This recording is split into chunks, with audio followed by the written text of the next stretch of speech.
Guys, life with ആമിയിലെ മറ്റൊരു വീഡിയോയിലേക്ക് എല്ലാവർക്കും സ്വാഗതം. ആദ്യത്തെ വീഡിയോയിൽ കണ്ടതുപോലെ തന്നെ ഒരു ക്യൂട്ടായിട്ടുള്ളൊരു ഓർഗനൈസർ ആട്ടോ നമ്മൾ തയ്യാറാക്കുന്നത്. അതിന് വേണ്ടുന്നത് അത്യാവശ്യത്തിന് നമുക്ക് കുറച്ച് കളർ പേപ്പേഴ്സ് എടുക്കാം. നിങ്ങൾക്ക് ഏത് ടൈപ്പിലുള്ള പേപ്പേഴ്സും എടുക്കാം കേട്ടോ.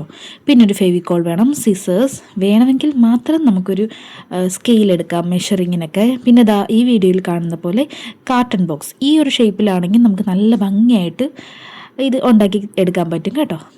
ഇങ്ങനെ അതിൻ്റെ അരിവെല്ലാം നമ്മൾ കട്ട് ചെയ്ത് മാറ്റുക. പിന്നെ നമ്മളൊരു സെല്ലോ ടേപ്പ് എടുക്കുക കേട്ടോ. ഇതിൻ്റെ എല്ലാ വശവും നമ്മൾ നന്നായിട്ടൊന്ന് ഒട്ടിച്ചു കൊടുക്കുക, എന്ന് വെച്ചാൽ അങ്ങോട്ടും ഇങ്ങോട്ടും ഇളകിപ്പോയിരിക്കാൻ വേണ്ടിയിട്ട് കേട്ടോ. അപ്പോൾ ഞാൻ അതിൻ്റെ സൈസൊക്കെ ഒന്ന് എടുക്കുകയാണ്, എന്ന് വെച്ചാൽ നമുക്ക് ഇതെല്ലാം ഒന്ന് കവർ ചെയ്യണം. ഞാനിങ്ങനെ കളർ പേപ്പേഴ്സാണ് എടുത്തേക്കുന്നത്. നിങ്ങൾ ഏത് വേണമെങ്കിലും എടുക്കാം.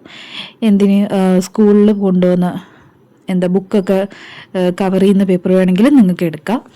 അപ്പോൾ ഞാനിതിൻ്റെ സൈസൊക്കെ എടുത്തിട്ട് ഓരോ സൈഡ് ഞാൻ കളർ പേപ്പർ വെച്ച് ഒട്ടിച്ച് കൊടുക്കാം കേട്ടോ. ഫെവിക്കോള് നന്നായിട്ട് ഒട്ടുന്നുണ്ട്. ചിലത് ഈ ഗ്ലിറ്ററിങ് പേപ്പർ കിട്ടും, അത് ഒട്ടു എന്നെനിക്കറിയില്ല. അപ്പോൾ നിങ്ങൾ പേപ്പർ മോഡൽ തന്നെ മേടിക്കാൻ നോക്കാം കേട്ടോ. ഞാൻ ഈ ഒരു ഓർഗനൈസർ എൻ്റെ കുഞ്ഞിൻ്റെ സാധനങ്ങളൊക്കെ വെക്കാൻ വേണ്ടിയിട്ടാട്ടോ നോക്കുന്നത്. ഞാൻ ആമസോണിലൊക്കെ നോക്കിയപ്പോൾ ഒരു 500-600 റുപ്പീസിനൊക്കെയാണ് ക്വാളിറ്റിയുള്ള സാധനം കിടക്കുന്നത്. ഇത് നമ്മൾ അത്ര വലിയ സംഭവം അല്ലെങ്കിൽ നമ്മളുണ്ടാക്കിയൊരു ഐറ്റം അല്ലേ. അപ്പോൾ നോക്കി അകത്തും ഞാൻ ഇതുപോലെ കളർ പേപ്പർ ഒട്ടിച്ചു കൊടുക്കുന്നുണ്ട്. പുറത്തൊട്ടിച്ച തന്നെ സെയിം സാധനം ഇല്ല കേട്ടോ. അതുകൊണ്ടാണ് ഞാൻ അകത്ത് വേറെ പേപ്പർ ഒട്ടിക്കുന്നത്. നമ്മൾ നല്ല വൃത്തിയാവാൻ വേണ്ടിയിട്ട് ഇതിൻ്റെ അരിവൊക്കെ ഒട്ടിക്കുന്നുണ്ട്. നമ്മൾ അടയ്ക്കുന്ന ആ ഒരു പോർഷനില്ലേ, അത് ഞാൻ ഇങ്ങനെ കട്ട് ചെയ്ത് മാറ്റിയിട്ട് എത്ര പാർട്ടീഷൻ വേണം എന്ന് ഞാൻ ആലോചിക്കുക. അപ്പോൾ ഞാനൊരു പാമ്പേഴ്സ് വെച്ച് നോക്കി. ആ ഒരു റോയിൽ മൊത്തം പാമ്പേഴ്സ് വെക്കാനാട്ടോ. അപ്പോൾ നിങ്ങൾക്ക് എത്ര റോ വേണം അത്രയും പാർട്ടീഷൻസ് ഉണ്ടാക്കിയെടുക്കുക. എന്നിട്ട് അതും നിങ്ങൾ കളർ പേപ്പർ കൊണ്ട് ഒട്ടിച്ചെടുക്കുക. ഇങ്ങനെയാണ് ആദ്യത്തെ ആ ഒരു ബോക്സ് വരുന്നത്. ഇനി നമ്മൾ പാർട്ടീഷൻസ് ഞാൻ ചെയ്യണമെന്ന് പറഞ്ഞില്ലേ, ഇതാണത്.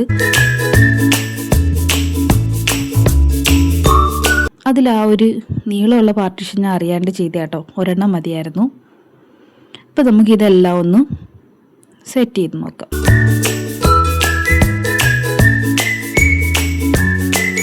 ഞാൻ സെൻട്രലായിട്ടൊരു വലിയൊരു പാർട്ടീഷൻ വെച്ചു. പിന്നെ 3 റോ ആയിട്ട് 3 ബോക്സായിട്ട് അടുത്ത പാർട്ടീഷൻസ് വെച്ചു. അതായത് നോക്കിയേ, ഇപ്പം തന്നെ നല്ല ഭംഗിയില്ലേ കാണാൻ. ഇത് നമുക്ക് ഒന്നുകൂടെ ഒന്ന് സെക്യൂർ ആവാൻ വേണ്ടിയിട്ട് ഞാൻ ആ 3 സൈഡ്സിലും ഫെവിക്കോൾ വെച്ച് അത് നന്നായിട്ടൊന്ന് സെക്യൂർ ചെയ്ത് ഒട്ടിക്കുന്നുണ്ട് കേട്ടോ. നമ്മുടെ ബോക്സ് ഇവിടെ റെഡി ആയിട്ടുണ്ട്. ഓർഗനൈസർ ഇവിടെ റെഡി ആയിട്ടുണ്ട്. നമുക്ക് എന്ത് വേണമെങ്കിലും ഇട്ട് വെക്കാം. ഇതിൽ ഗേൾസിനൊക്കെ ഭയങ്കര ഉപയോഗമായിരിക്കും. നമ്മുടെ മാല, വള, കമ്മലൊക്കെ ഇട്ട് വെക്കാം. ഞാൻ ഇതെൻ്റെ കുഞ്ഞിൻ്റെ സാധനങ്ങളൊക്കെ ആയിട്ടോ.